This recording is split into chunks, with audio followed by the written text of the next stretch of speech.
Сәлеметсіңдер ме балалар? Бүгін 72-ші сабақта біз түбір мен қосымшаны ажыратуды ары қарай жалғастырамыз. Каналға жазылуды ұмытпаймыз. 32-ші жаттығуға қарайық, мәтінді түсініп оқы дейді. Балалар суға түсуге келді. Көлге түсемін деді Самат. Жоқ, бұл көл емес, көлшік деді Марат. Қалай ойлайсың, олар көл және көлшік сөздер неліктен айтысты дейді. Екеуінің де айтқаны дұрыс, иә? Самат ол көлге түсемін деді. Ол көлді ойлап тұр, иә? Көл деген білеміз, ол үлкен, көлемі жағынан үлкен су. Ал енді көлшік дегеніміз, ол кішкентай ғана суда айтылады. Жиналған кішкентай ғана су көлшік деп. Сондықтан да ол жерде біз көл ме көлшік екенін білмейміз. Бірақ әр Саматтың да Мараттың да өздерінің айтқаны дұрыс. Бұл жерде көл дегеніміз түбір сөз болады. Шік деген оған түбір жалғанып, көлшік болып тұр. Енді 33-ші жаттығуға қарайық. Көп нүктенің орнына тиісті қосымшаларды қойып, мәтінді көшіріп жаз дейді.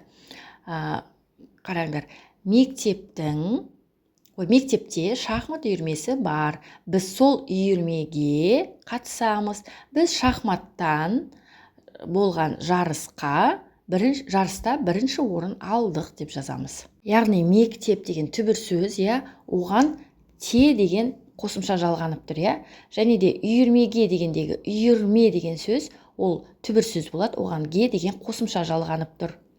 Одан кейін үйірмеге деген ол тағы да тура сондай болады. Одан кейін жарыста деген жарыс, ол түбір сөз болады да, оған та деген қосымша жалғанып жарыста болып тұр. Енді 34-ші жаттығуға қарайық. 34-ші жаттығуда бізге қайсы түбір, қайсы қосымша екенін дәлелде дейді. Қараңдар, тау ол түбір, ол өзгермейді және оның мағынасы бар.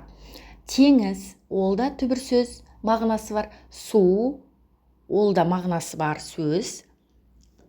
Одан кейін жуан үлкен, олар да түбір сөз болады.